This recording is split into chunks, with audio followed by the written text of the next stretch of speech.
Good evening, everyone. We are now in Zechariah chapter 11. And again, I want to remind all of us that chapter 11 is one long portion of prophetic utterance. It is giving us an entire picture in one entire chapter and not just a few verses. It begins this way to talk about sometime in the future, and it will have to look at the context to decide which part of the future are we talking about. It says here, open your doors, Lebanon, so that a fire may feed on your cedars. And the idea of feed here will be consume or eat.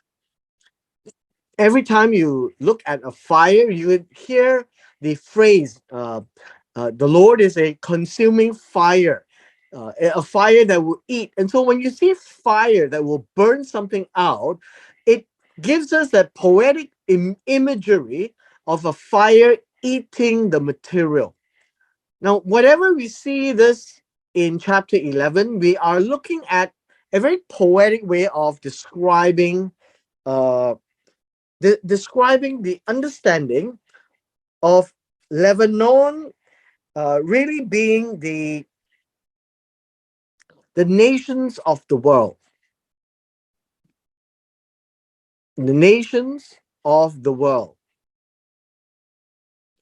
And you need to think of Lebanon as the, how would you say, the northern door, right? The northern door of Israel, because underneath Lebanon would be Israel. And also remember at the time of First Kings, when Solomon was building the temple, all the trees came from Lebanon to Israel, the cypress and the cedar. And so we are now looking at the fact that this is now a poetic language. It says, open your doors and let the nations of the world come in so that a fire may consume your cedars, your wealth. Verse 2, wail. This juniper is actually cypress trees, because the cedar has fallen. For the magnificent have been destroyed. The magnificent would be the mighty ones. This would be the mighty ones.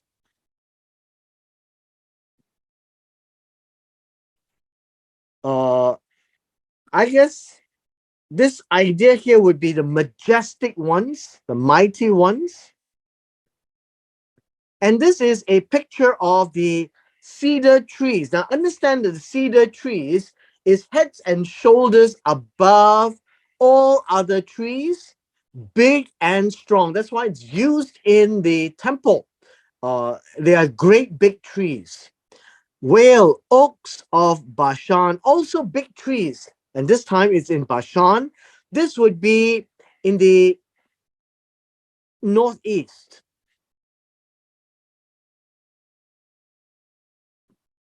Because the impenetrable forest has come down. All the trees become the defense of this region. And in a poetic way, it's describing that the nations of the world are coming down upon Israel.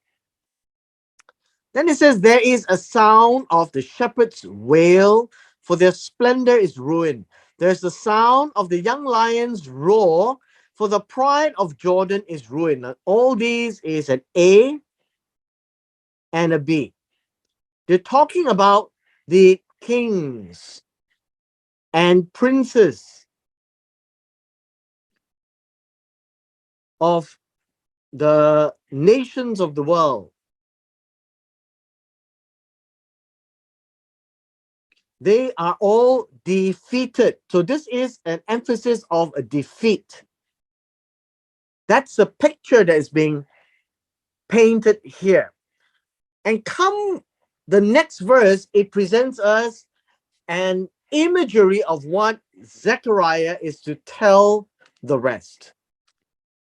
It reads, this is what? This is the word go, and this is the beginning of a prophetic passage. This is what God says. My God says. So it says, pasture the flock or tend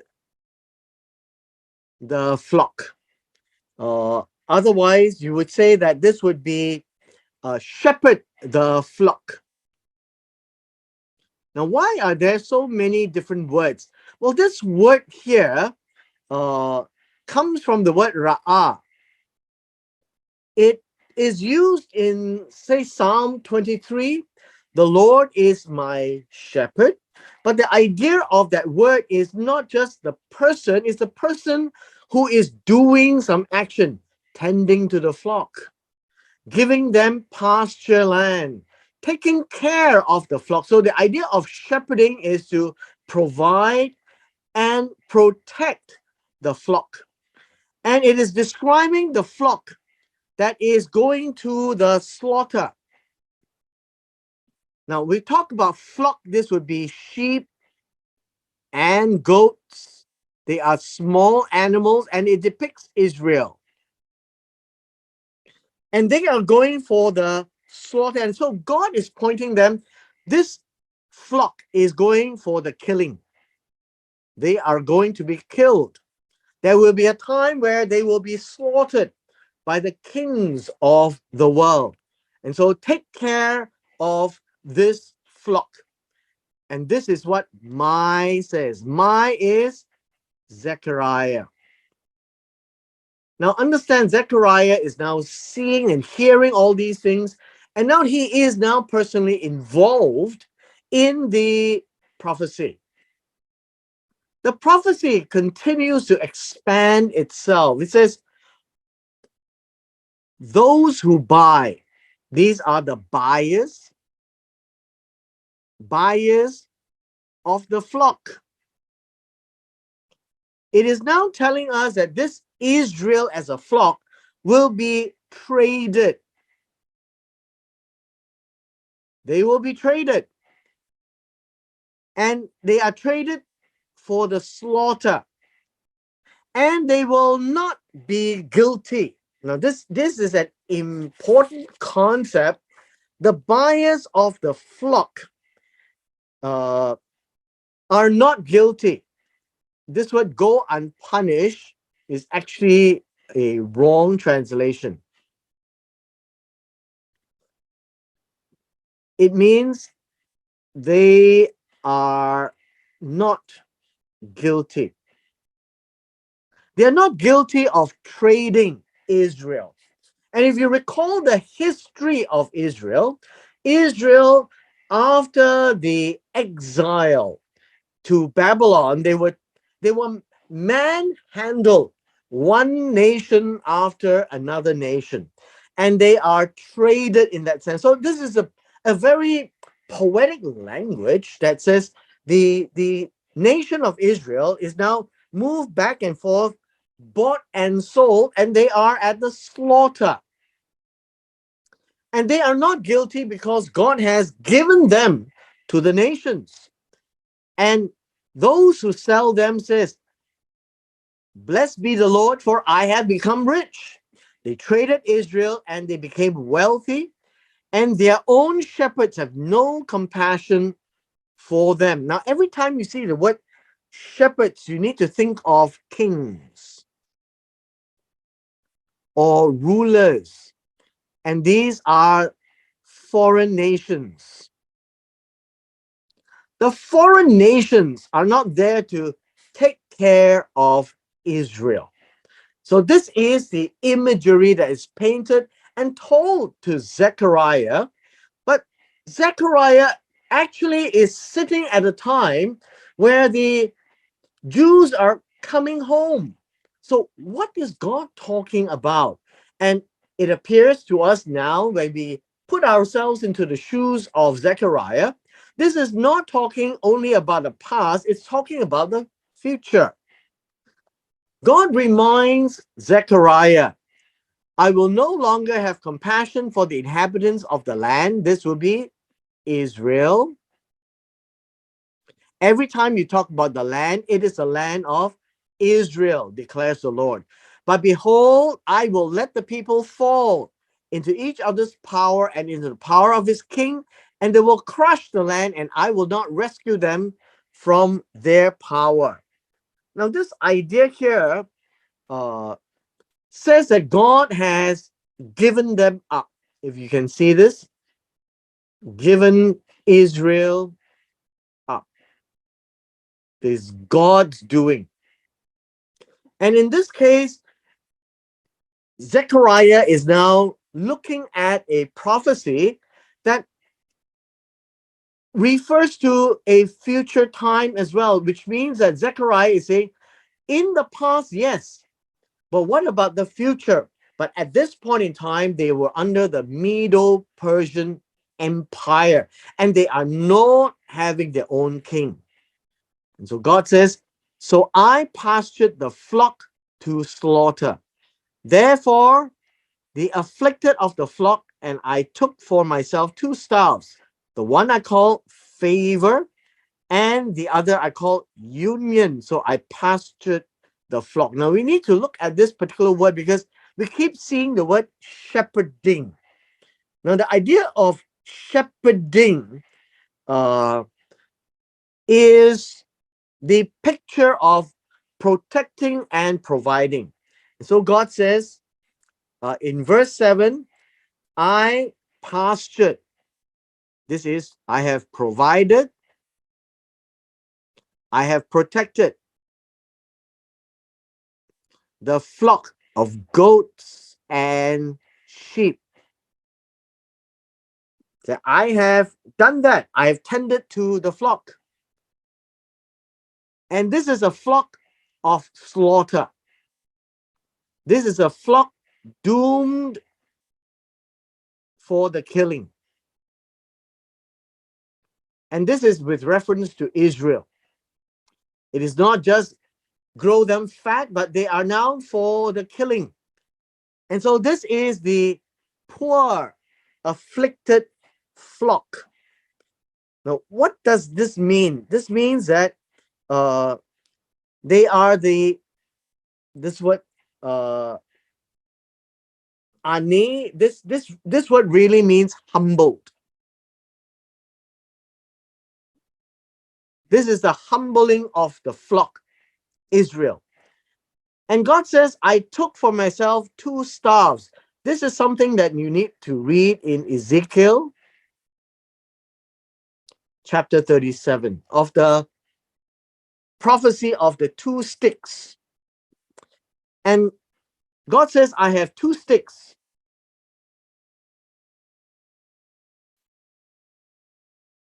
The first stick is called Noam. Right? This is called Noam. The second stick is called Hovlim. Right? That's the second stick. So this is Hovlim. Now, these are all Hebrew words. So let me just give you the meaning. The first one is called Noam. Noam is pleasant. The second word is Hovalim. Hovalim is about, I should say, destroy, as a measuring line is set to ruin. So we could say ruin, to destroy.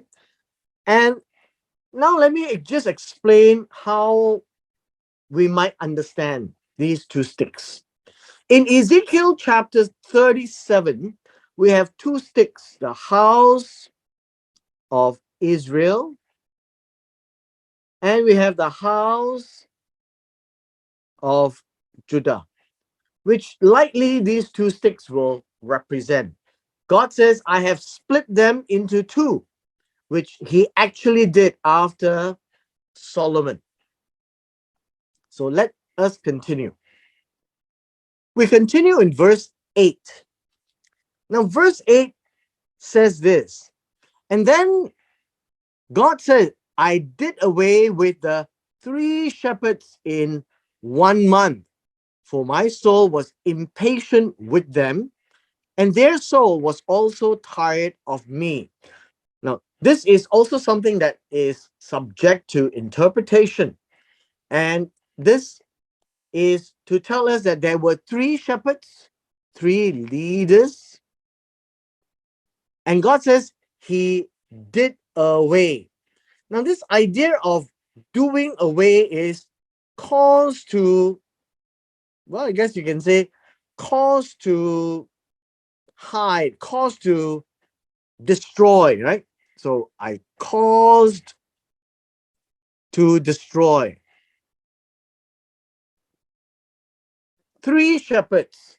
Now, these 3 shepherds is likely, I guess, in my estimation, to be the 3 sons of um, Josiah, right? The 3 sons of Josiah, the last 3 uh, sons, the last 3 kings of Judah, right? This one would be the last 3 kings of Judah. There's a Jehoiakim, and Zedekiah.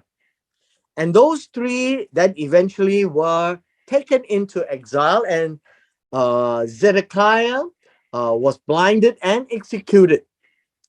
Now, what is important for us to realize that this is God speaking, and he's speaking about something uh, in the past, possibly, right? I'm just giving you my opinion of things right now. And then God says, I said, I will not defend you. You would be Israel. What is to die, let it die. What is to perish, let it perish. Now, notice this is an A and a B. This is an A and this is a B. Both are saying the same. Whatever is destined to die, let it die. Whatever is destined to perish, let it perish. And and this would be a poetic language to say Israel is destined for the slaughter, and God is going to allow it to happen. And let those who are left eat each other's flesh. And this appears to be the situation uh, in a time where they had nothing to eat. Now these are all very poetic language, and they're against each other, like I guess animals and cannibals. And God says, I took my staff, this is no arm, I cut it in pieces to break my covenant which I have made with all the peoples.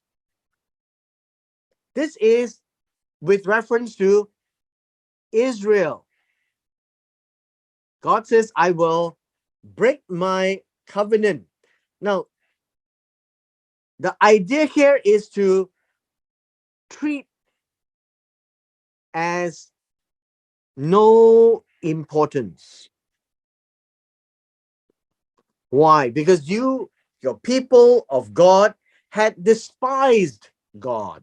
And so God says, I will cut it in pieces. I will not bother. And then we know that the history was that the Assyrians came and took the northern kingdom away. Verse 11, and that is how it was broken on that day. So every time we see this, it refers to something in the past. And so the afflicted or humble, the humbling of the flock who were watching me realized that it was the word of the Lord. Now, basically, what it says is that um, the the afflicted, or the humble, the humble of the flock, or you want to call them the remnants who were the faithful of God, was observing all the events, and they duly realized that this is the word of the Lord, the issue that God had been telling them about, that they would be led to the slaughter, they would be given over to the Assyrians. Now, in verse 12 comes another continuation of another segment of the picture of shepherding. This whole chapter is about shepherds. This word is and or and then, right? And then I said to them, this is God saying to Israel, if it's good in your sight. So all of this, good and evil, is always in the sight or in the eyes, right? In the eyes of the beholder. So God says, if it's good in your eyes, give me my wages. But if not, never mind. Now, this idea is, how should we say? God is asking them for what is due to him. So it says in verse 12, if it is good in your eyes, give me my wages or my fee. If not, this word never mind literally means, um, well, maybe you won't say doesn't matter. Uh, it would actually mean to don't pay. I think that would be an easier way to understand. Give me my wages, and this is the wages of a shepherd's wage, day wage. And so God says, well, if you think it is good to you, then give me what is due. If not, then don't pay. And so they weighed out 30 shekels of silver as my wages, and they paid, right? And they paid. Now, all of this is mixed or interjected between prophecy and instructions to Zechariah. Verse 13 says, and then the Lord said to me, that's Zechariah.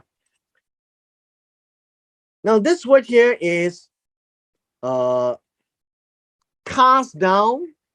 This is to cast. Cast it to the potter. Now, this is not the potter, unfortunately. Uh, this word here should be seen as somebody. Well, I guess you could say the keeper of the treasury. Uh, I think that would be a better way of saying it. So let me just translate this. The potter, that magnificent prize at which I valued by them. Uh, so this is actually understood as the keeper, right? The keeper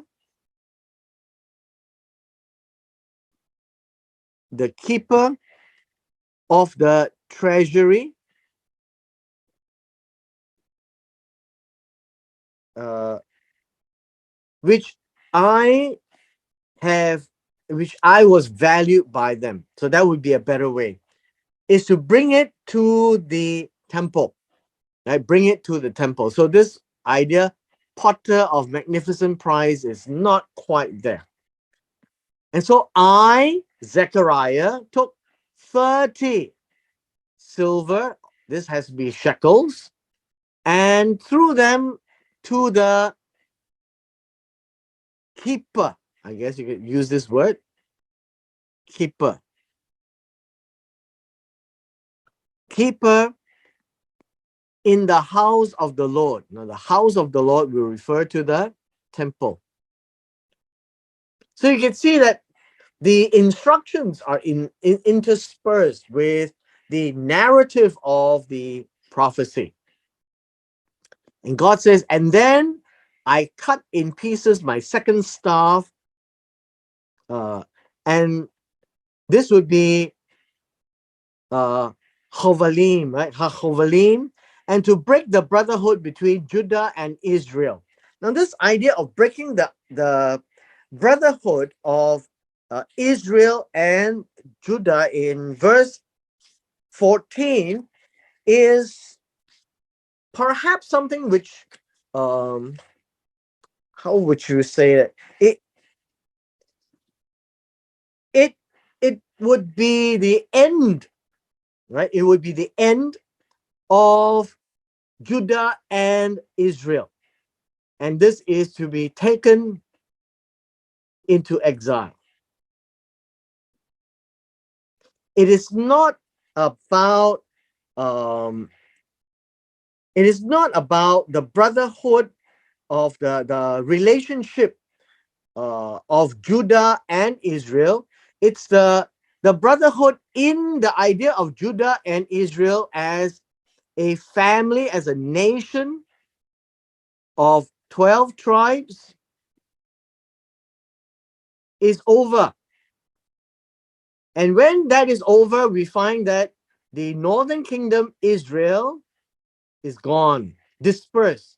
The southern kingdom of Judah is taken into exile. And there is 3 tribes. And here, 10 tribes.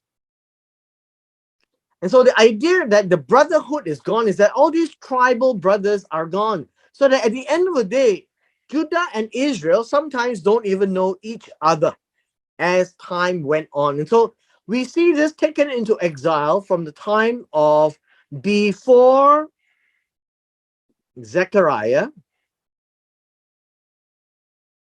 to far into the future.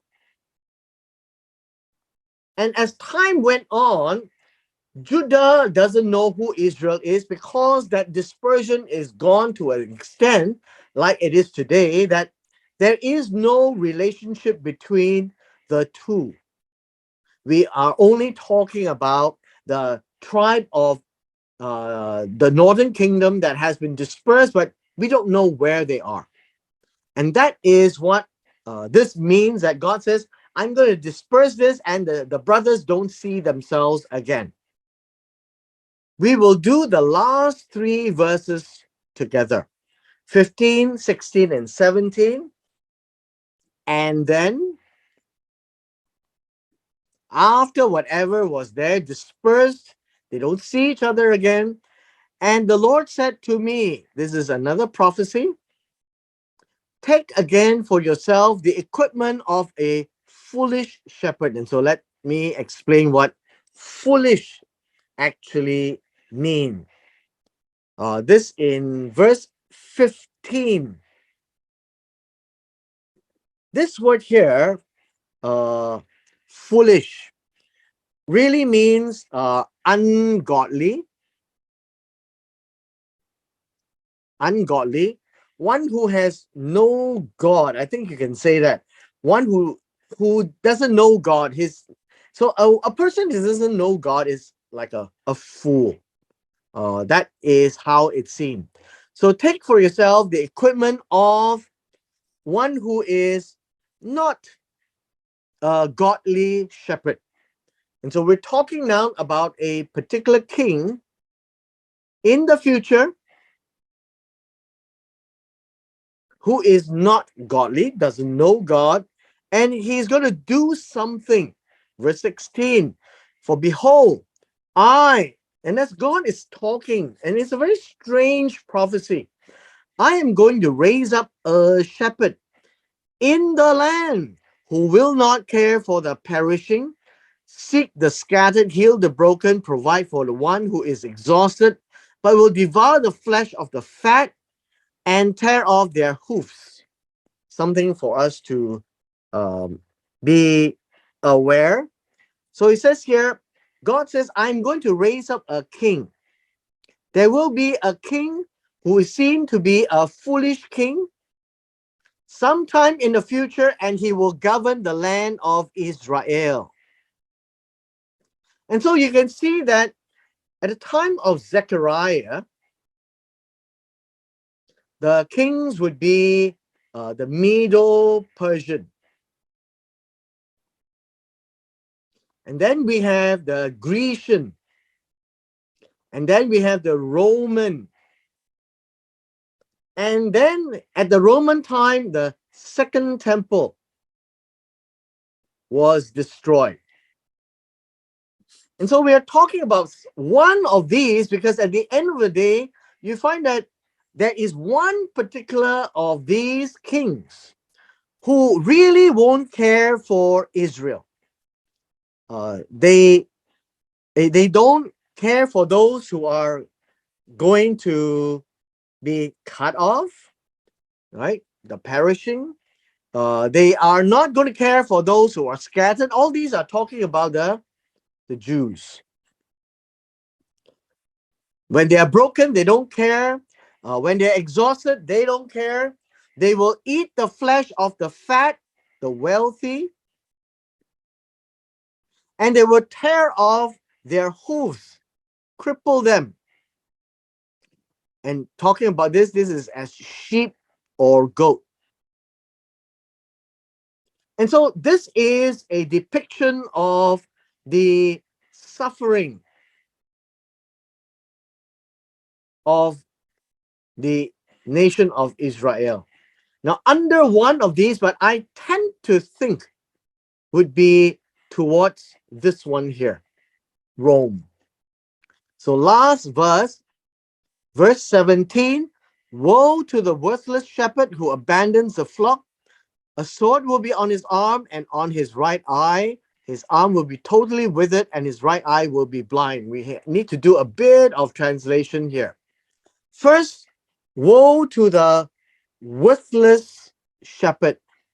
The idea of worthless means good for nothing. So this last king is good for nothing. He is seen to abandon their flock. Abandon the flock would be abandon Israel.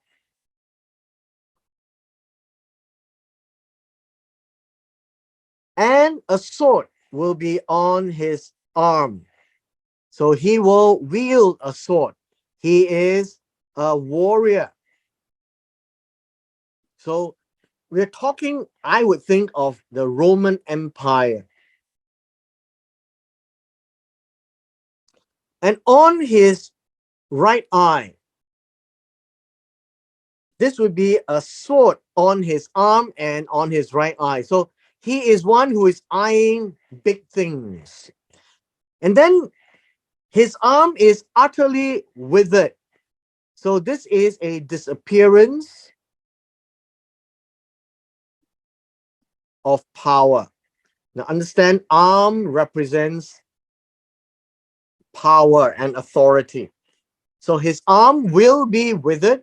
His right eye will be blinded, right? This word blind literally says will definitely grow dim. Will definitely grow dim, grow weak, grow faint. And so we see the Roman Empire broken into two, the West and the East. And as time went on, the East continued on for about 1,000 years, but it kind of disappeared. But the West just collapsed. This would appear to be a prophecy with regards to the future of Zechariah, of a king or a shepherd who is considered worthless, and they won't take care of Israel, and we read of the history that the Roman Empire really do not care very much for the Jewish people.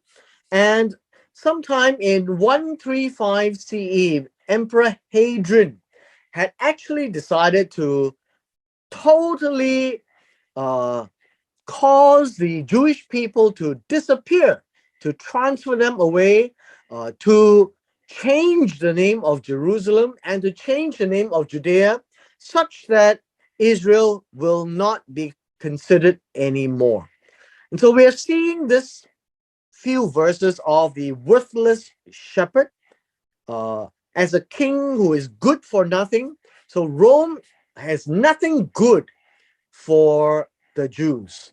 And from there on, the nation of Israel then practically disappeared from the Roman Empire. Now, with this, I think that would be as much as I can cover with regards to chapter 11's prophecy. And now remember, when I say prophecy, it is prophetic from the time of Zechariah. And it need not be from our time, but because from the time of Zechariah to the end of the rise of the Roman Empire, you find that that there is a great number of years that has come by. So that is why it's called prophetic. And so with this, I hope that you would be able to go back and read this through again and understand it in greater detail. And with this, we've come to the end of our session today.